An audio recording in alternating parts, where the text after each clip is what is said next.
Bismillahirrahmanirrahim. Al-Babu Tsalits fi 'uqubati syaribil khamri. Ini bab yang ketiga pada menyatakan siksa orang yang minum arak dan tuak. Nah, jadi ini bab yang ketiga bicaranya tentang bagaimana siksaan orang yang meminum arak dan tuak. Artinya orang yang suka mabuk. Sabda Nabi sallallahu alaihi wasallam, la'anallahu al-khamrata wa ba'i'aha wa syaribaha wa mustariyaha. Yakni dilaknat oleh Allah Ta'ala akan arak dan tuak, dan orang yang menjual akan dia, dan yang meminum akan dia, dan yang membelikan dia. Jadi Allah sangat melaknat akan segala yang memabukkan. Khamrah di sini ialah memang pada makna dasar dahulu dimaksudkan adalah arak dan tuak.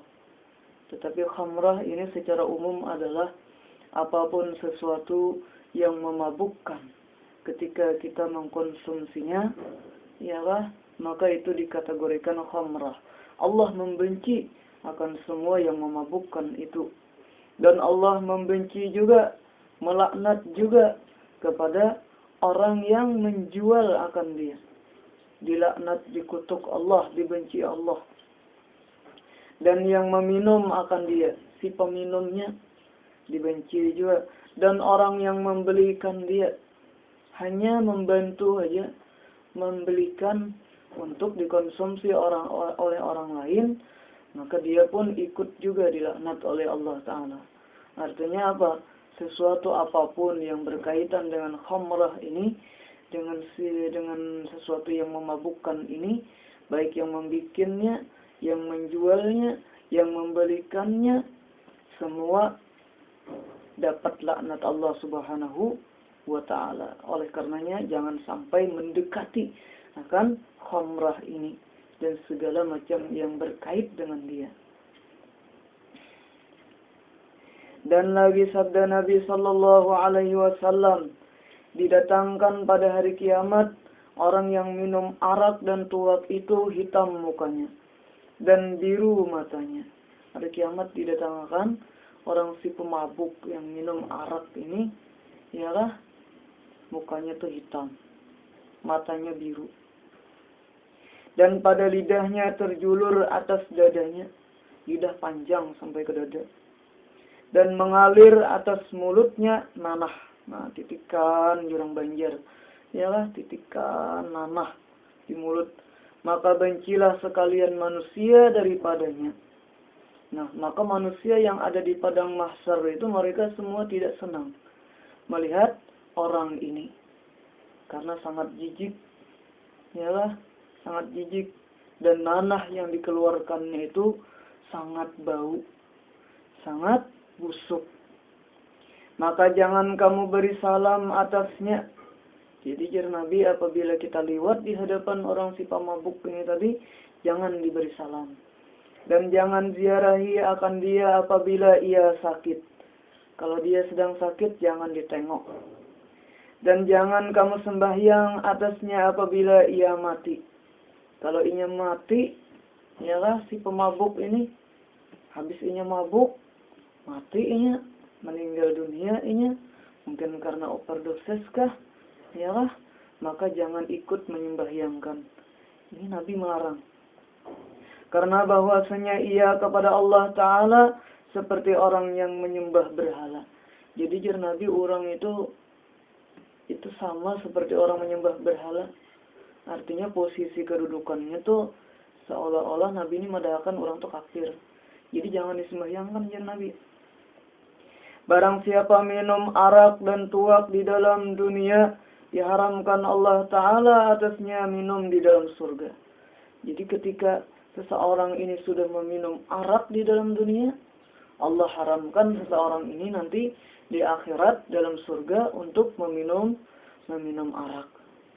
Iyalah. Jadi sebahagian pendapat ada yang mengatakan, sekalipun orang yang pemabuk yang pernah minum arak itu bertaubat kepada Allah, masuk surga nanti, tetap dia tidak diizinkan untuk meminum arak yang ada di surga. Adapun arak yang di dalam surga maka itu dibolehkan. Bahkan arak yang di dalam surga itu adalah terlezat daripada segala minuman. Itu karena kada dapat dirasakan lagi oleh orang yang pemabuk yang sungguh pun hanya taubat di dalam dunia. Dan lagi sabda Nabi sallallahu alaihi wasallam, keluar orang yang minum arak dan tuak itu daripada kuburnya terlebih busuk daripada bangkai. Ketika kiamat terjadi, maka habis semua pekuburan ini muncul, terbongkar. Jadi keluar si pemabuk ini daripada kuburnya itu lebih busuk dari bangkai. Dan tempat arak itu digantungkan pada lehernya dan mengikut tempat minum itu pada tangannya. Jadi artinya misalnya kan ini minum arak tadi bebutul, maka botolnya tuh bergantung di lehernya si pemabuk tadi, dan tangannya itu memegang kepada botol minuman tadi. Iyakah? Ketika ini keluar daripada kubur, ini sebagai identitas bahwa orang ini pemabuk asalnya. Nah itu jadi ketahuan benar tak enak, ketahuan benar hari kiamat. Orang nangka ini berarti pemabuk karena ada bekas botolnya di leher dia digantungkan, tangannya memegang kepada botol tersebut. Dan dipenuhkan antara kulitnya dan dagingnya itu beberapa ular dan kala, dan dipakaikan akan 2 kasta daripada neraka, maka mendidihlah ia daripada keduanya itu otak kepalanya, dan jadilah kuburnya itu 1 lubang daripada lubang api neraka, padahal ia serta dengan Fir'aun dan Haman di dalam api neraka yang terlebih di bawah yang bernama Hawiyah. Jadi sambil memegang ini botol minuman, di kulitnya ini, kulit dan dagingnya ini penuh dengan kala dan ular. Ya kah? Banyak lubang-lubangnya, lubang kala, lubang ular, ya kah? Sebahagian melilit, ya kah? Di badannya ini sebahagian lagi masuk ke dalam, di dagingnya. Nah itu. Kemudian juga Allah Subhanahu wa Ta'ala memberikan kepada orang yang pemabuk ini dua kasta. Artinya dipasangkan, diberikan 2 sendal, sepasang sendal. Kasta ini artinya itu sandal. Jadi sandal, bukan kasta ini kedudukan, nggak ada. Dipakaikan akan 2 kasta daripada neraka, artinya 2 sandal yang terbikin daripada neraka. Nah ketika dipakai itu 2 sandal tadi, maka mendidih dan menggurak gerong banjar otaknya seseorang tadi. Dan adalah kuburnya orang yang peminum arak ini adalah 1 lubang daripada lubang neraka. Artinya antara kuburnya dengan neraka itu bertambusan, ya kah? Bertambusan. Jadi hawa yang di dalam neraka itu sampai kepada kuburnya, maka panasnya luar biasa. Sedangkan kita aja di dalam kamar, ya kah, ketika kipas angin aja mati, ya kah, lampunya mati, kada jalan kipas angin, panasnya aja kan. Apalagi di hari kiamat, di dalam dunia aja itu kada ada apinya, kada ada, apalagi ini hawa api neraka itu luar biasa, ya kah. Dan kaina ditempatkan orang pemabuk ini bersama dengan Haman dan Fir'aun di dalam neraka paling dasar. Artinya paling dasar itu siksaannya paling bersengatan, paling pedih, paling hebat, ya kan? Paling full siksaannya daripada bagian-bagian tingkatan yang di atasnya. Jadi ini paling bawah nerakanya. Siksaannya tuh paling keras. Ya, paling keras.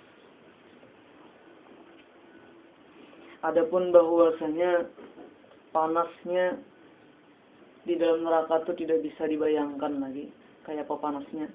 Sedangkan kita panas api di dalam dunia ini luar biasa panasnya, kada menyandang kita.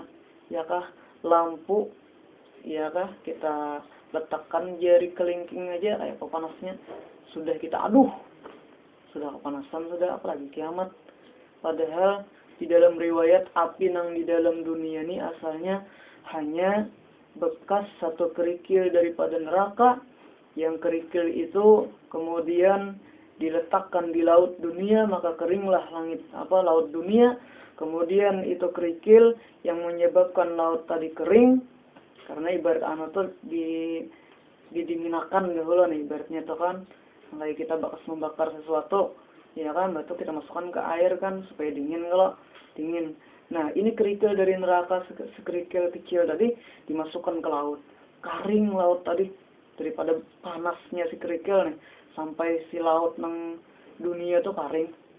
Setelah itu dibangkitkan, itu kerikil kecil tadi diletakkan di atas gunung, maka menjadi berbara, menjadi batu api di gunung tadi. Kemudian itu kerikil neraka tadi dikembalikan lagi ke dalam neraka. Maka dari bekas kerikil yang diletakkan di gunung tadi, itulah yang kemudian menciptakan api dunia. Itu gen panas benar. Kan kayak panang aslinya di dalam neraka, kada kau lagi dibayangkan. Nauzubillahi min dzalik. Artinya apa? Gambaran-gambaran seperti ini supaya kita jangan sampai mengerjakan sesuatu yang menyebabkan kita masuk neraka. Iyalah, apalagi ini neraka jahanam.